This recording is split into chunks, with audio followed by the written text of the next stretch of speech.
अच्छा, ये जो कहते हैं कि दिल की शरेआनें बंद हो गई हैं, इसमें ये अभी तो आप वैसे मेरे इस सवाल का पहले ही आंसर कर चुके हैं कोलेस्ट्रॉल की वजह हाँ से। जी। इसकी और कोई वजह हो सकती है दिल की शरेआनों के बंद होने जी, का? जी, वही रिस्क फैक्टर जो मैंने अर्ज़ किए पहले कि डायबिटीज़ है, वो सारा उस पे इफ़ेक्ट करता है, रिस्क फैक्टर कहते हैं इसे।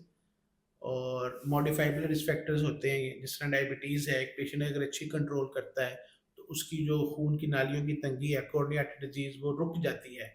और अगर बहुत ज़्यादा अच्छा लाइफ़स्टाइल हो, तो बेहतर भी हो जाती है। अच्छा, अक्सर मतलब बेहतर पेशेंट्स हो हाँ सकती है। जी, हम एंजियोग्राफ़ी करते हैं, उसमें तंगी होती है 60-70%, कुछ अरसे बाद दोबारा उसको प्रॉब्लम हुई करी, तो वो रिग्रेशन भी हो जाती है, अगर बहुत माशाल्लाह। अच्छा लाइफ़स्टाइल। मेरा मेरा सवाल दोबारा से ये, क्या ये मेडिसिन के अलावा किसी तरह से दिल की शरेआनों को हम बेहतर कर सकते हैं, उनको जी, ओवरऑल जी, खोल सकते बिल्कुल हैं? जी, लाइफ़स्टाइल देखिए बड़ा लाइफ़स्टाइल, हाँ। इम्पोर्टेंट है।